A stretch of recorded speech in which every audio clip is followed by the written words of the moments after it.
Assalamualaikum warahmatullahi wabarakatuh. Kami dari kelompok 7 akan mempresentasikan hasil diskusi kami, yaitu tentang teori moneter.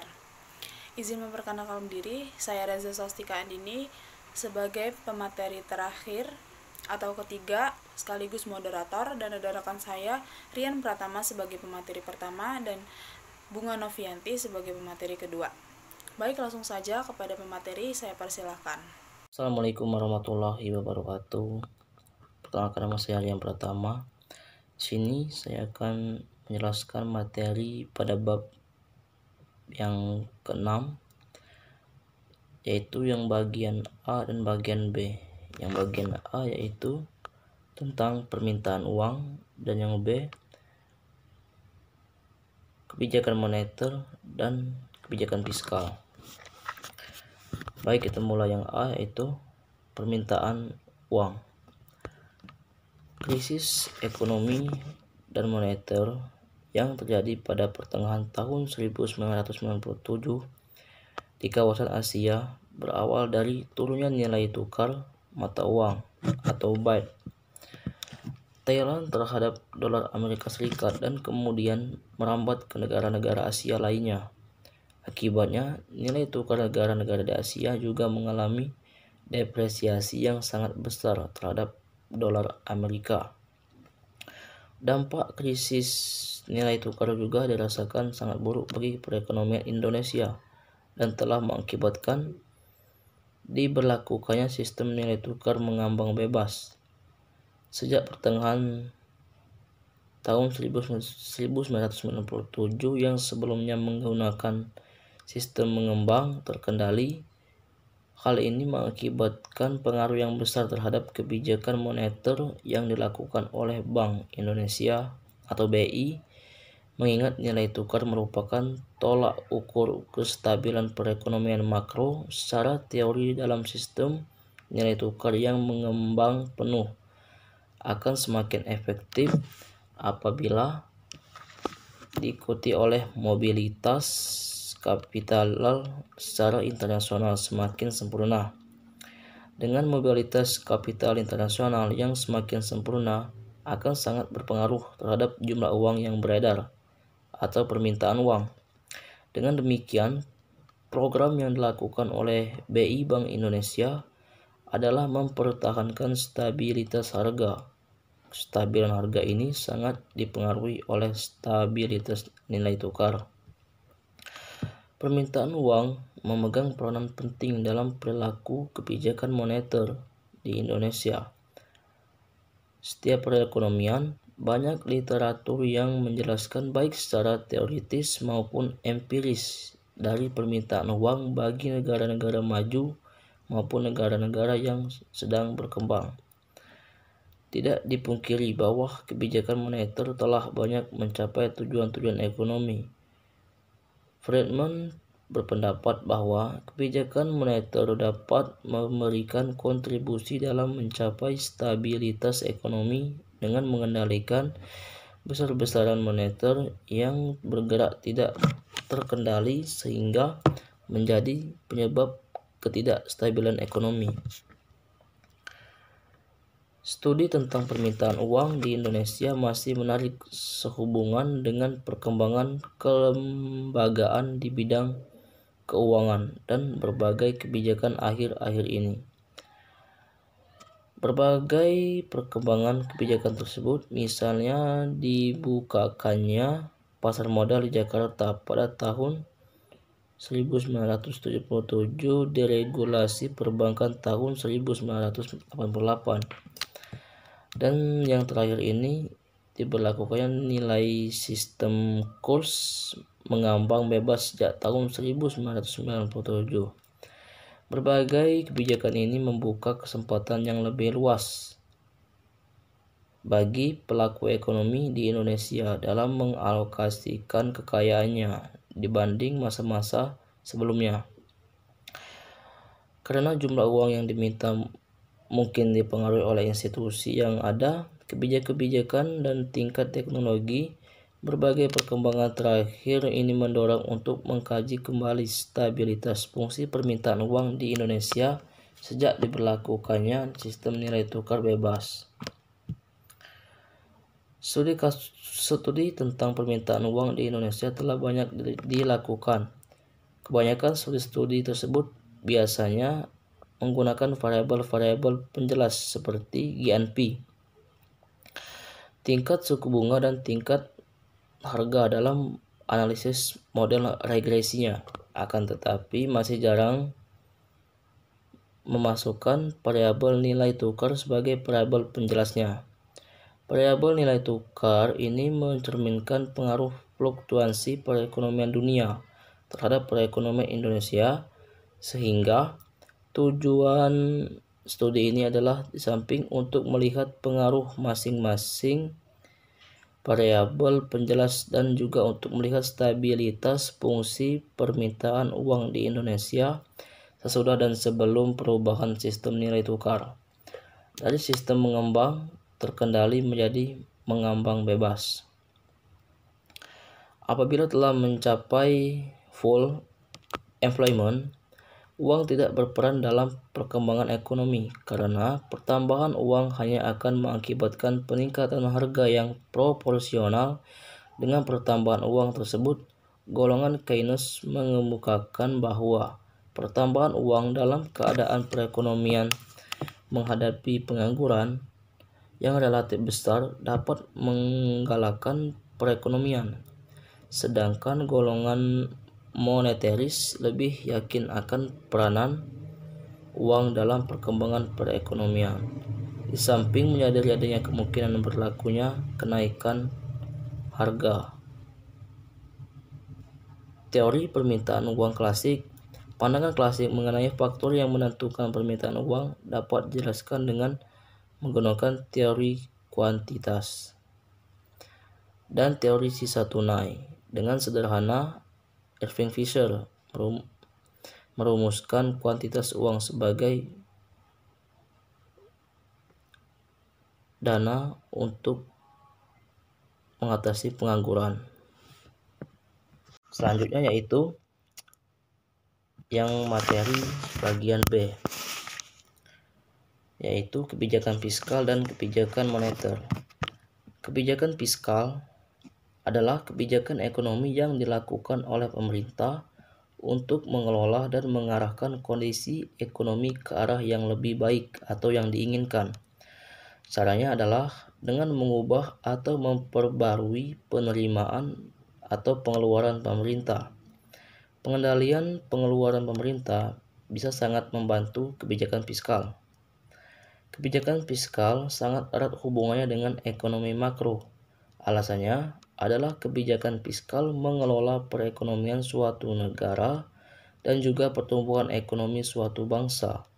Tujuan dari kebijakan fiskal itu sendiri adalah yang pertama, mencapai kestabilan perekonomian nasional. Yang kedua, memacu pertumbuhan ekonomi. Yang ketiga, mendorong laju investasi. Dan yang keempat, membuka kesempatan kerja yang luas. Yang kelima, mewujudkan keadilan sosial. Yang keenam, sebagai wujud pemerataan dan pendistribusian pendapatan. Yang ketujuh, mengurangi pengangguran. Dan yang terakhir yaitu menjaga stabilitas barang dan jasa agar terhindar dari inflasi. Komponen penyusun kebijakan fiskal. Yang pertama adalah pajak atau pendapatan negara. Pajak merupakan sumber pendapatan negara. Pajak juga merupakan sumber pembangunan dan bersifat memaksa serta tercantum dalam konstitusi.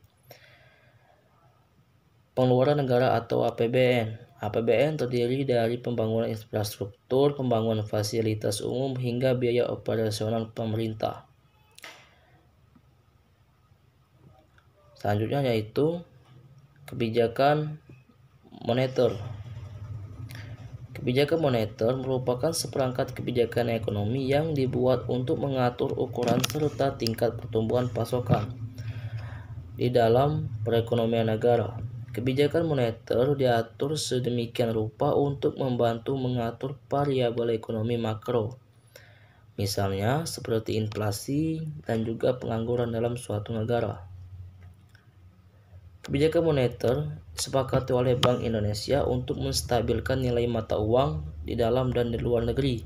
Salah satu caranya adalah dengan menetapkan suku bunga dan juga mengendalikan jumlah uang yang beredar di antara masyarakat. Kebijakan juga diambil oleh Bank Indonesia untuk mempengaruhi pengeluaran dalam perekonomian.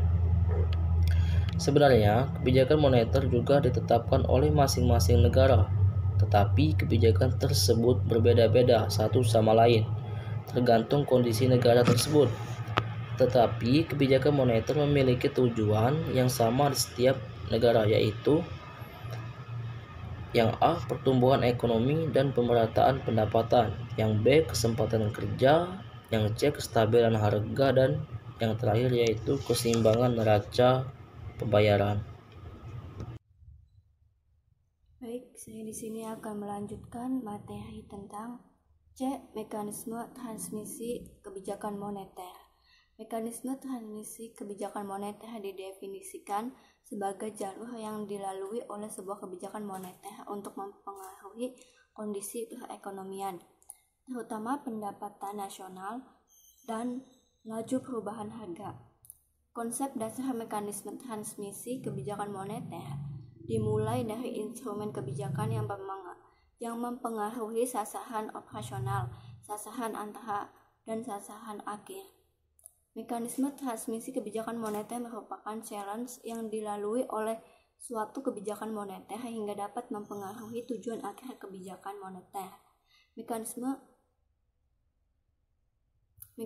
transmisi kebijakan moneter memberikan penjelasan mengenai bagaimana perubahan stok instrumen kebijakan moneter dapat mempengaruhi variabel makroekonomi lainnya hingga terwujudnya sasaran akhir kebijakan moneter.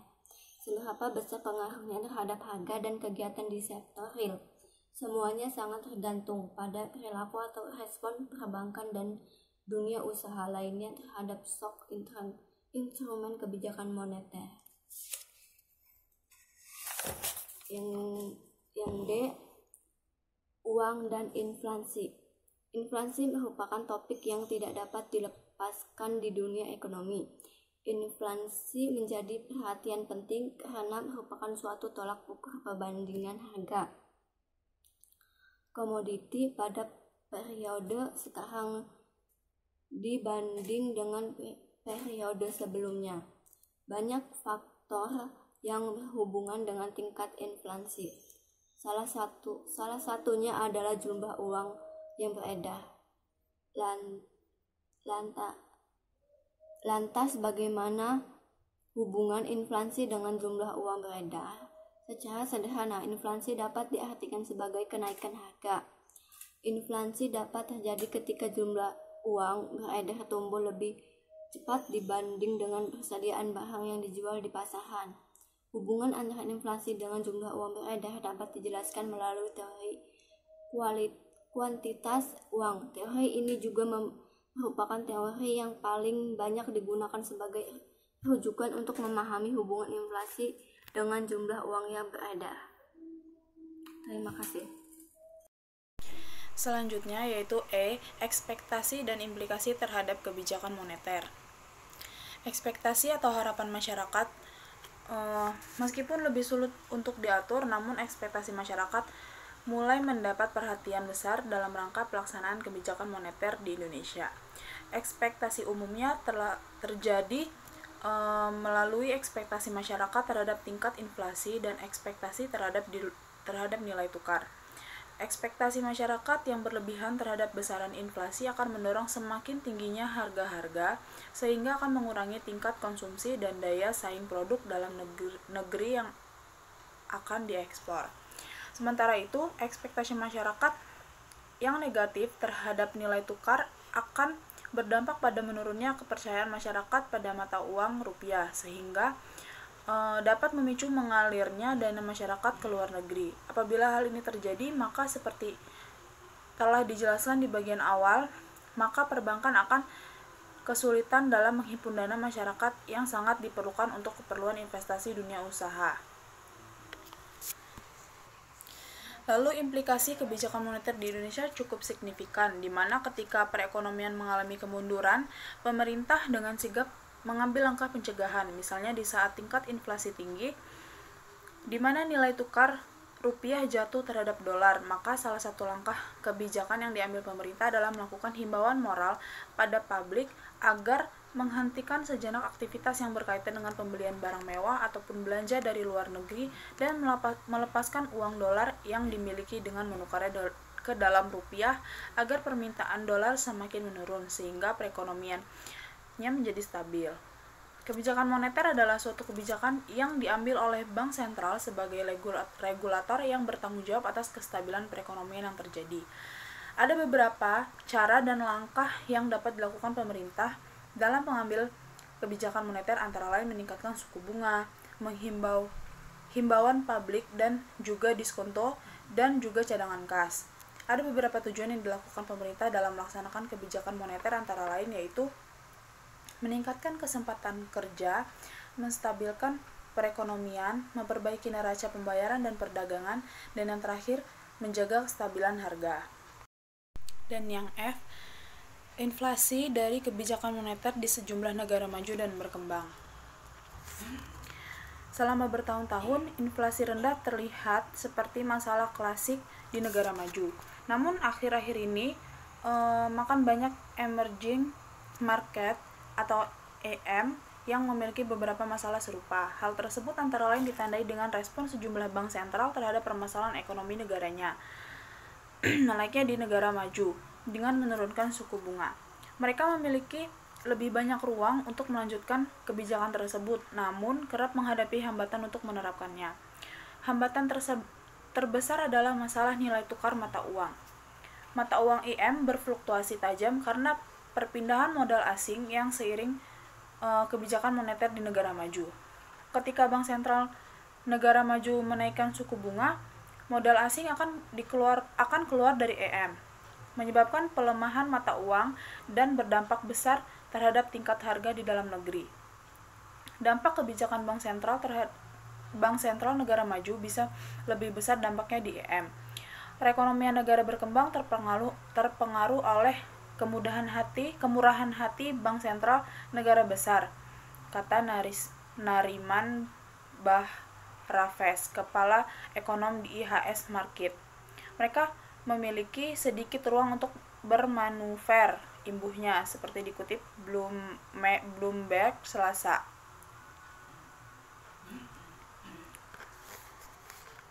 Itulah salah satu sebabnya mengapa EM tak bisa tancap gas terlalu kencang. Mereka diharapkan untuk membantu ekonomi dunia dengan melonggarkan kebijakan moneternya lebih lanjut pada tahun 2020. Tetapi para pembuat kebijakan di negara-negara seperti Meksiko dan Rusia yang terbebani oleh krisis mata uang belum lama ini atau enggan memangkas biaya pinjaman meskipun dengan inflasi yang berada di kisaran terendah dalam beberapa dekade. Hasilnya adalah suku bunga yang lebih tinggi dibandingkan inflasi dan mata uang yang kuat. Ini adalah kombinasi yang memikat bagi investor pemburu hasil investasi yang lebih tinggi. Namun, menurut Gabriel Stern di Oxford Economics, upaya untuk menjaga kondisi kebijakan yang tidak terlalu ketat dapat merugikan perekonomian. Pelajaran yang dapat diambil dari negara-negara maju dengan laju inflasi secara konsisten selalu rendah adalah jangan terlalu konservatif. Sangat sulit bagi bank sentral di emerging market untuk menerapkannya karena mereka terbiasa dengan inflasi. Setelah mendapatkan kredibilitas itu, Anda tidak akan ingin melepaskannya terlalu cepat, ujar Sterne. Riset Goldman Sachs menunjukkan Meksiko tergelincir ke dalam resesi tahun ini, dan Rusia belum mampu mencapai tingkat pertumbuhan di atas 3% di setiap kuartal sejak 2012, karena bank sentral kedua negara itu lambat memangkas suku bunga, padahal keduanya memiliki ruang untuk melangkah lebih jauh atau sama sekali tidak menggunakannya. Para ekonomi mengekspektasikan suku bunga acuan Rusia saat ini yang sebesar 6,5% tidak akan turun jauh di bawah 6% pada tahun 2020. Sementara itu, laju inflasi sudah berada di bawah target 4% dan mungkin mendekati 2% pada akhir tahun depan jika pemerintah terus menghabiskan kurang dari yang dijanjikan, papar ekonom Goldman, Clement Greb. Di beberapa negara berkembang seperti Afrika Selatan, defisit anggaran yang besar dipandang sebagai penghalang untuk menurunkan suku bunga secara signifikan, bahkan ketika inflasi rendah. Kebijakan fiskal tidak banyak menjadi masalah di Indonesia, yang membuatnya masuk dalam daftar negara-negara Goldman yang memiliki suku bunga real yang tinggi, suku bunga acuan minus inflasi, sehingga masih mempunyai ruang untuk memangkas suku bunga.